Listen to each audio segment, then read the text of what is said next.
Welcome everybody to TNM Plug and to Zoran Todorovic Interconnected Podcast, the space where you elevate your heart, your soul, and your mind to the next level of itself, the space of transformation, the deep dive inside of yourself, and space for the evolution. So, I love interviewing and talking to powerful women, women who kind of impact me in my life in a positive, good, and empowering way, so to say. And today we have a beautiful, fantastic guest and collaborator.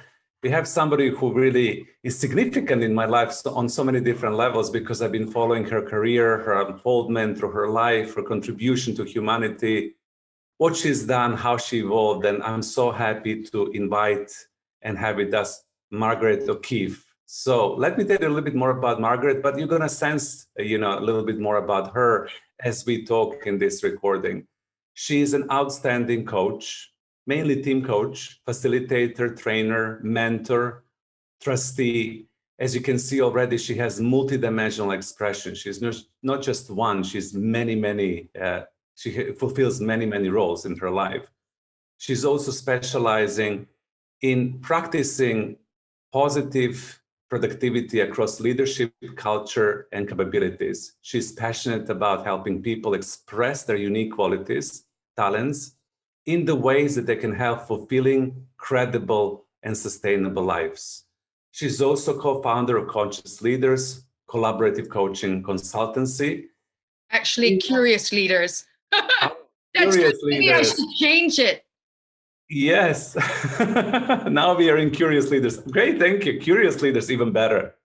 We all need curiosity nowadays. But that Curious Leaders consultancy enables people to be, the best possible version of themselves in business as well. So, welcome, Margaret. How are you today?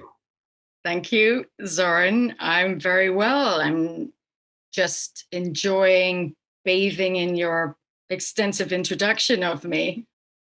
Yeah, I'm good with that. Everybody who comes to the podcast, they say, oh my God, I want you to be my introducer all the time. And I say, yeah, I'm good in kind of opening up the field. Today, we're going to talk about a few topics. We're going to talk about true identity.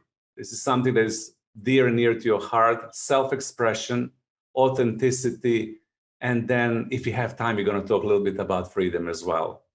So when we go into this space of how do we really connect to our true identity, what is that? What was your journey in unfolding this inside of yourself and then helping other people really become authentic to that true identity? What would you say? Well, I suppose it just depends on one's philosophy, because there's the journey, there's the personal journey, and then there are multiple interpretations of what true identity might be.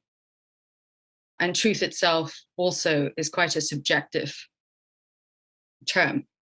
So in terms of truth as a let's say as a word, I would in terms of my own journey, I would suggest that I've been curious about what makes people tick and who they are and who I am in relation to them for my entire life. I grew up in many different countries. My father was a diplomat with the United Nations. And so I was often very much the little alien looking in. I was very often in the minority, the white person in local school systems, traveling around in a space where things were constantly changing, constant movement. And in my career, in my former corporate career, I ultimately became a strategist. And I was sort of like a management consultant in the branding world. And I would get seconded in to work with clients on projects when they didn't quite know what to do. And it's interesting that in the work that I do today, often the types of people that are most drawn to me and the work that we do at Curious Leaders tend to be people who have run out of traditional ways of doing things. And they're just frustrated, and they need to kind of start with a blank sheet of paper. And for me, a blank sheet of paper, when you actually, when you haven't quite put the first note down, when you haven't put the first word down, or the first color as a painter, is wide open space. And truth and true identity is really core to that wide open space. So right. In the context, say, so I'm a trustee of a charity called the Study Society, and the next chair. And this organization specializes in non-duality, non-dual consciousness. So that was something, I would say, until relatively recently, or my dives into that kind of world was something that I wouldn't speak about overtly. I would speak about it with people that I'd worked with for a long time, perhaps, but it was something that I kept quite separate from my business identity. Right. And which is rather funny, because if I'm going to be authentic to myself, and if I'm going to be true to who I am, the two need to be integrated in some way. And I would say that the context of true identity in the non-dual tradition, or in the Advaita tradition, the Vedic tradition, it's about unity. It's about all is one. So from a consciousness perspective, and we know this now from physics, we're just a bunch of atoms running around into each other, pretending that we're separate, forming our roles, forming our reputations, our brands, our companies, our elevator speeches, in an attempt to establish who we are in the world. And at the same time, underlying, depending on one's philosophy, underneath all of that, we are human beings experimenting in this journey called life. And for my part, that experimentation started at quite a young age. Yeah. But it was something that I had to keep under wraps. It was something I had to keep under wraps from a social perspective. And I think that is something that is very common to a lot of people's experience. So when we talk about unique expression, or wanting to really unfold perhaps some gifts and some talents that we have in the world, there is always this sort of a balance to be struck between what it is that we want to say about ourselves, right, and then what it is that we choose to express with the people around us. And so, again, I go back to this term, true identity or authenticity. Authenticity and truth are really broad churches. They have quite a bandwidth. Yeah. And so ultimately, it's around one's choice and one's conscious awareness of the story that we're telling ourselves about ourselves on an ongoing basis. It's really a dynamic process, and it's a dialogue between the internal and the external. I have no idea what I'm saying right now. So you're going to have to ask me the question. I have an idea what you're saying right now. It's so good. Keep on. The dialogue is internal and external. I'm so resonating with that. Yeah. Well, this dialogue with the internal and external, I think when you're younger in your career, or if we just go back to the very beginning, you know, as children, you know, our starting point or our sense of I is maybe in our terrible twos, you know, when we're saying no and we're establishing boundaries and we're just saying, no, we're not having this. Yeah. Well, some people never really grow up from their terrible twos. And I think we know some of these people. And at the same time, it's an irony that in order to express ourselves in the world, we have to kind of move away from that beautiful kind of unified sense of being that we have as babies, you know. So we spend a long time as we're growing up separating from that original sense of connection with all that is. And often what happens from a career perspective is that or from an educational perspective, is that we succumb to whatever cultural context we are born into, you know, whether it's, you know, it could be religious, it could be community-based, educational, whatever it is, you know, our environment very much influences who we show ourselves up to be in the world.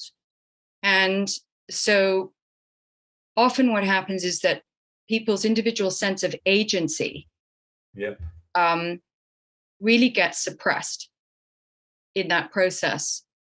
And so when faced with ambiguity or a difficult scenario, often people will go into automatic pilot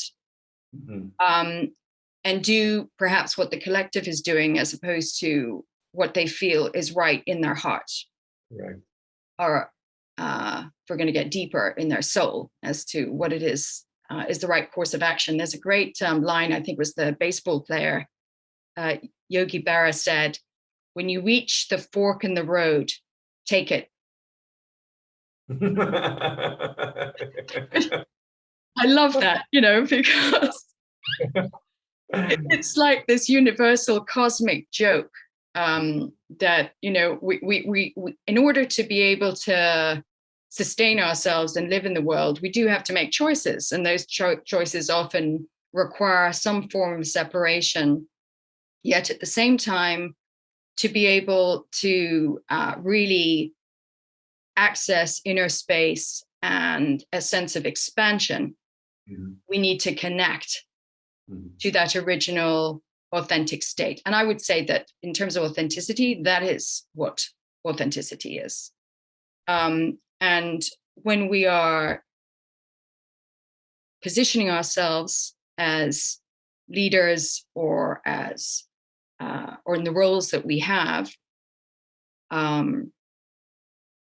we will often abide by the rules. And I'm an ex-brand strategist, and I know what this is all about. So it's like positioning is, I am this, not that, right? Yep. Very, very clear. It's like I'm this, and I'm not that. So inherently, we have to kind of establish a form of, if you kind of think about it, I often think about it as the ocean. It's like we have this ocean of oneness, and then there are all these tributaries. And our identity is like filled with all of these different tributaries and these roles that we try on, or as Shakespeare said, you know, it's like the world is a stage, and you know, we're all acting, we're all doing these, trying on different costumes. And I suppose the important thing is, for me anyway, is to find a costume, to try on those parts of ourselves that resonate most with how we feel internally. And what I do today in the coaching work that I do with my clients, and also in the culture transformation work that I've done, is I really help people, or my company. Our intention is to help people make the implicit explicit. Because when we're not conscious of what's going on the inside, and when we discount it, we're constantly going to be pulled by what everybody else is doing. Yep. And the world doesn't need more of the same. Okay, there are lots of people trying to emulate lots of other people. There are lots of companies being fast followers. And actually, in my belief system, I think that we're here to do what we're here to do.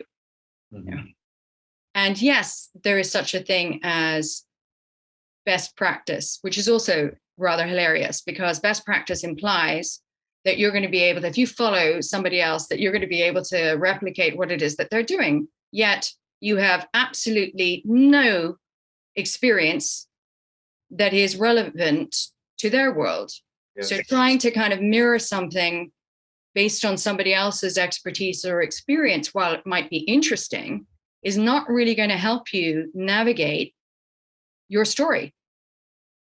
So to become who we want to be more authentically, we simply have to be more aware of what decisions we're taking on a day-to-day basis that are true to our philosophy and how we want to steer our direction in the world.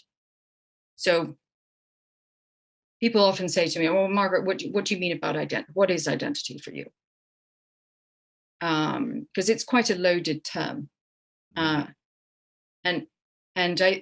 what I'm saying lately, because it's changed over time, but what I'm saying lately, it's the story that we tell ourselves about ourselves that makes sense of our experience. And it's dynamic. And I think much of the suffering, individual suffering and transition and change, or when crisis occurs, happens because people get really stuck on who they've been up to that point in time. And they find it very hard. Some people describe this as letting go of the rope, letting go of the history that has defined us to this point in time. And in my philosophy, identity is a continuum. So it's past, present, and future, all happening at the same time, depending on one's perspective.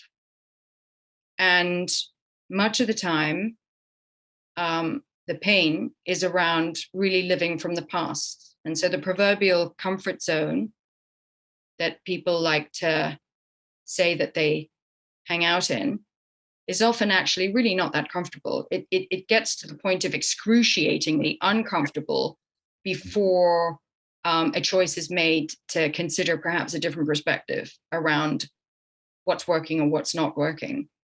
And identity-based leadership, which is really what we specialize in, or what I specialize in Curious Leaders, is around really offering a process and a model. We actually have a model called Sense of Identity, which supports people in navigating ambiguity, so that there is this everyday context that can shift and at the same time is also true to what the core principles are for that particular individual.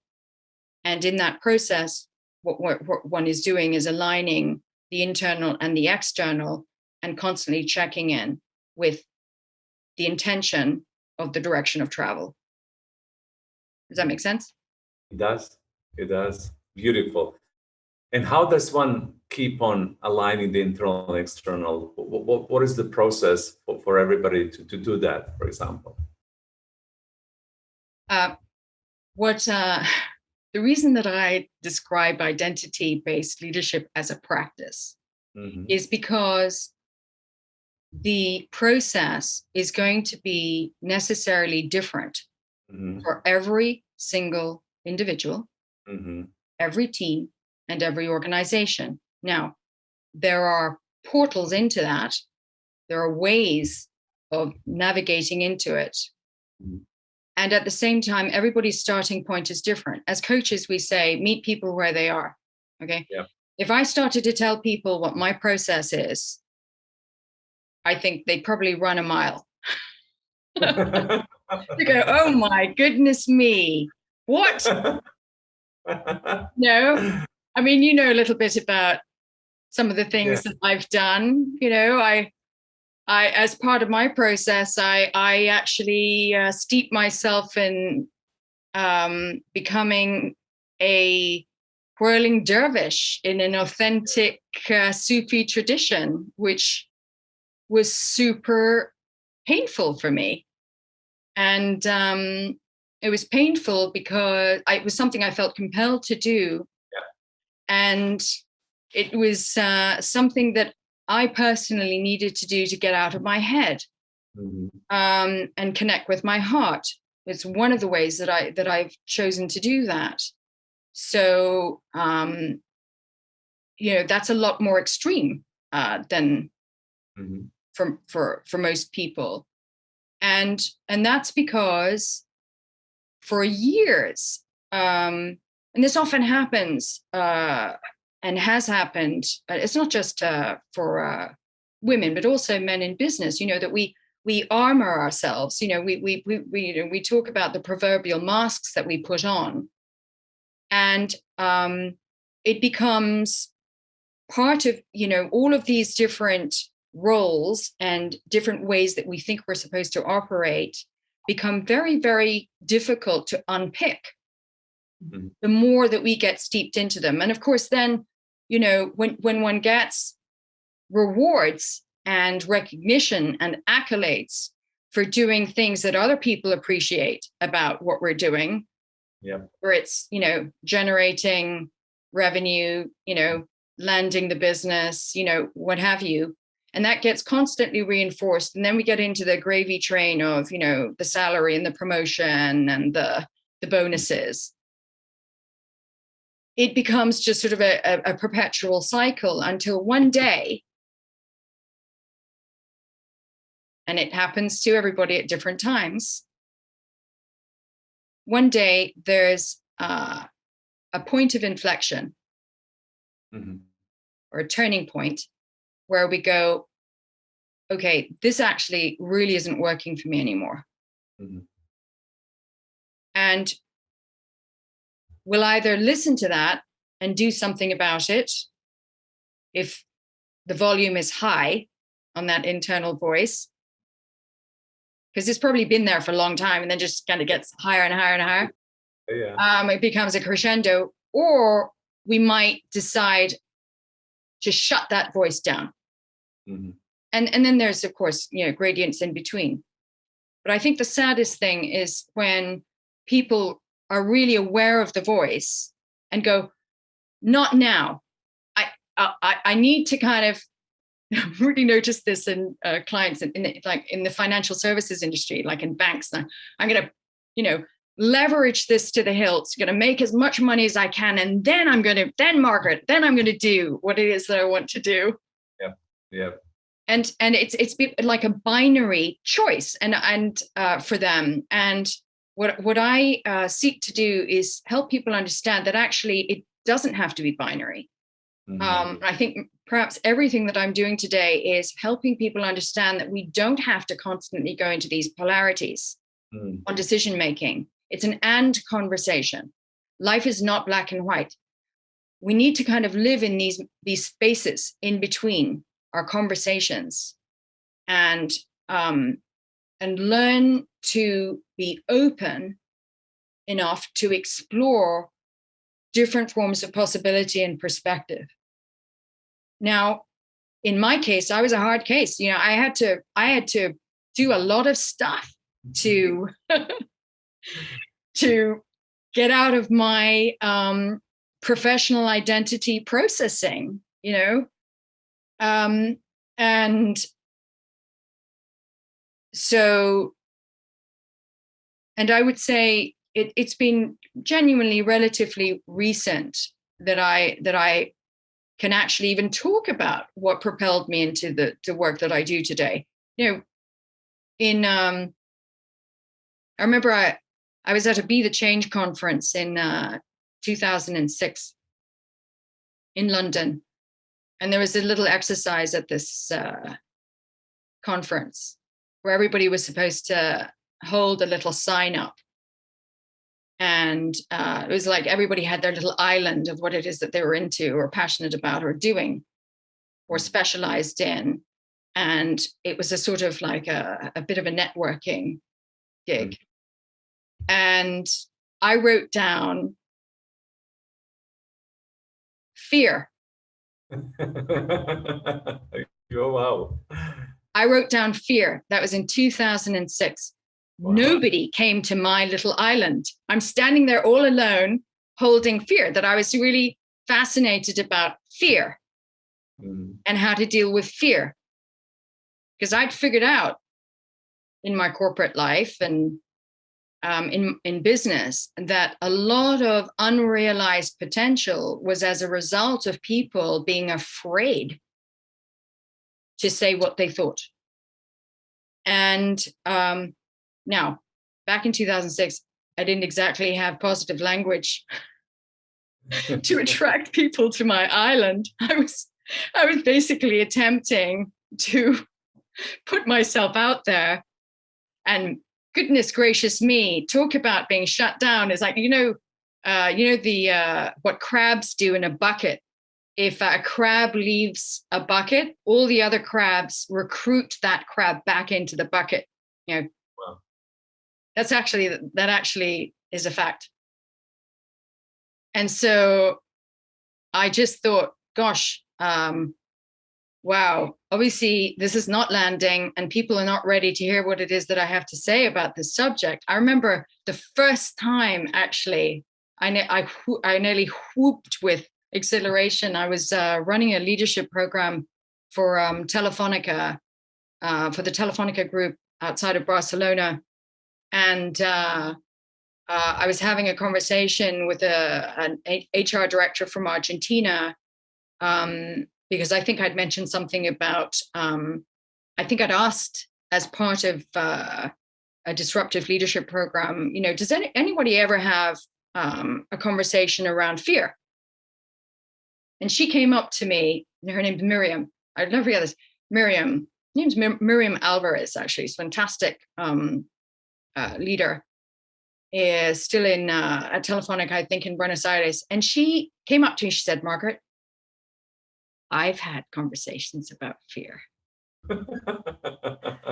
Wonderful. And I was so thrilled, you know, she said, because I agree, she said, you know, we need to talk about what people don't want to talk about. And it's really interesting now, what we're in 2021, COVID, etc. And fear is all over the place. People are talking about fear. People are fearful. You know, people are perhaps making very unconscious decisions around fear because they're reacting and they're not really thinking. And it's become very, very intense. So my belief is that it's critical today, now more than ever, to really, for individuals, teams, organizations, to take a stand for who they are, who they are today and who they want to be. So both, what is represented and what is aspirational. Because the ambiguity and the volatility isn't going to go away. I'm so sick and tired of hearing people talk about VUCA. The fact of the matter is, VUCA has been around for a while.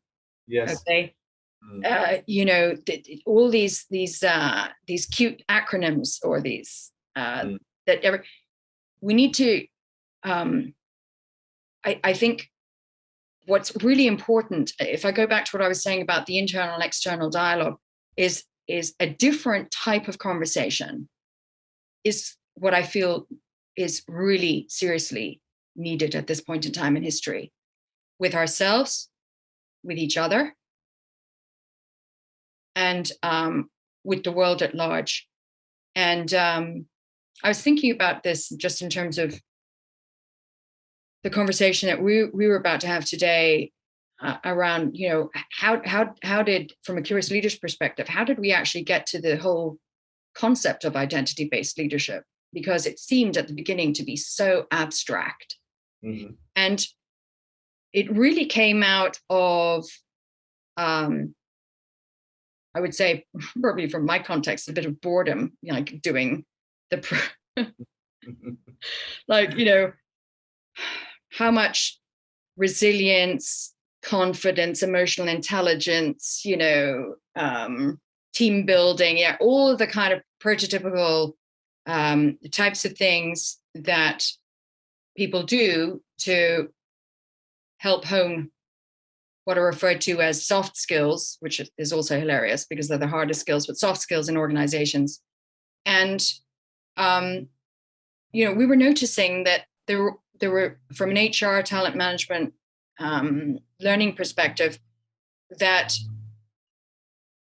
these, that training and coaching was all being done under a theme, like separate themes. Mm-hmm.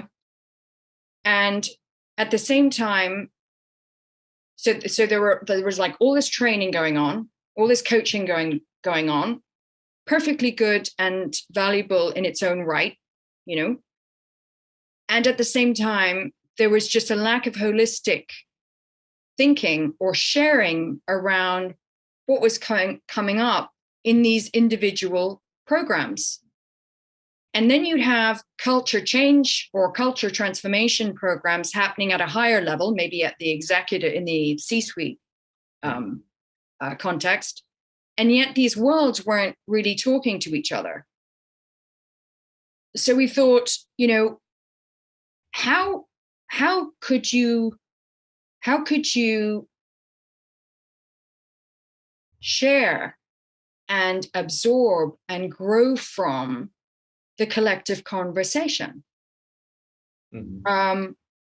What would need to happen? Because if we were to just introduce yet another bloody leadership model, that would just become another little silo.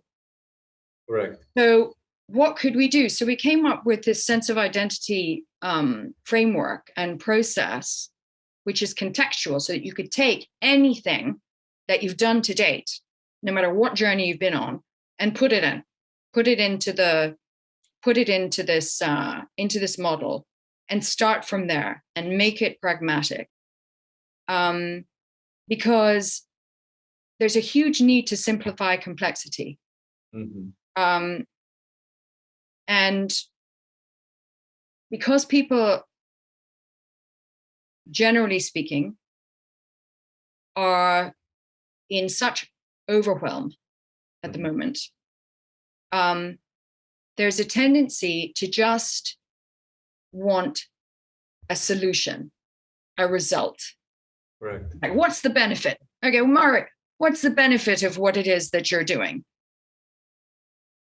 What are the, can you give me the specific outcomes that I'll get as a result of taking your program or your process or your coaching? And those are the people that I don't want to work with. That's my positioning. Because if that's your ingoing mindset, it's going to be very difficult for you to genuinely consider a different flow, a different way of looking at things. So often we talk about culture as an iceberg, right? And companies measure what's seen, okay, the tip of the iceberg, what's above the waterline.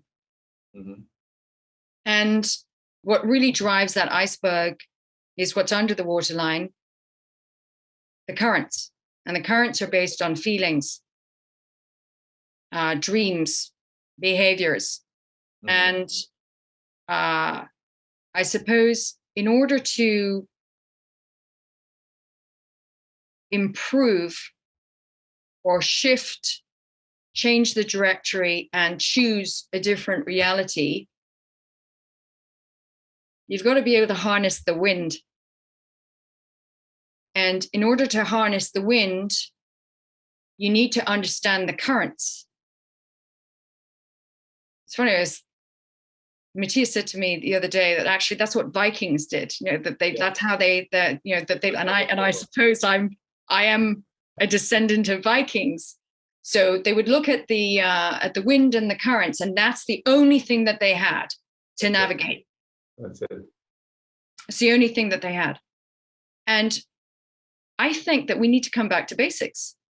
Like, what if you were to strip all of this stuff away, all this learning and all this training, all this stuff, all the competencies, the badges. We just go, okay, let's look at the currents. What is going on, Houston? Right. We talk about the proverbial elephant in the room. We've got an entire zoo in the room at the moment. And it doesn't have to be an exercise in fear. It does, however, require courage. It does require an ability to lift the hood up, like lifting the hood up in the car, like looking at what's going on with the operating engine here. Talk about AI today and operating systems and coding. It's like, actually, identity is a bit like that. It's like an operating system with coding, which for many people is informed by others until you get to a point where you go, actually, I'm going to learn a different new coding so that I can re-engineer what's going on here and get out of whatever it is that I want to get out of, or transition to whatever it is. And very often people think that, oh, that's a seismic change. Often it's perhaps one consistent thing that you do every day. Never forget when I was, if I go back to Telefonica, I was doing quite a bit with we're doing work with O2 in the UK. And O2, before it was acquired by Telefonica, was very well known for customer centricity. But what people, and when we were doing, we did a program with Telefonica, a leadership program on customer, how to become more customer centric. And the one thing that O2 did was, for every single meeting that they had, the first question that they had on their agenda was, what are we doing for the customer? It was the first thing on every agenda item throughout the company. And I remember thinking, gosh, that's just such a fantastic thing for people to remember. You've got to think about, what are your non-negotiables? When you're making a decision around, I was joking about Yogi Berra and that fork on the road. Okay. You got that blank canvas. When you start thinking about what's going on to that canvas and what are the levers, I often think about the levers as past, present, future. which zone am I in? Which one am I tapping into? And often the currents are based on the past. And often for people, those are the toughest ones to let go of. Mm-hmm. And at the same time, we know that our brains are extraordinarily flexible, plastic. Mm-hmm. And if we want to create a new reality, we have to have different thoughts coursing through our imagination. Easier said than done. Yeah. Easier said than done. You know, I'm challenged by this personally. We're all challenged. I think we all, at least those of us who are coaches and, facilitators, etc. I think that we practice the things that we teach the things that we most want to learn for ourselves. So, so this is an ongoing inquiry for me. Who am I? Mm-hmm. Who are we? What are we doing here on this beautiful planet? Where are we going? What's my contribution? And that's really key, because to uncover your contribution as an individual or as a leader, it's wonderful to witness people giving themselves permission to expand. Creativity is all about expansion and possibility, and unfortunately, a lot of the coding in the operating systems is based on contraction. We go back to your original commentary on authenticity. I've been asked countless times, because of my background, to get involved with leadership branding, personal branding. And I choose not to use that term because it pulls me into my past world, which was very externally focused. That's just because of my history. So I have to use a different vocabulary around that. And so my vocabulary is around identity. In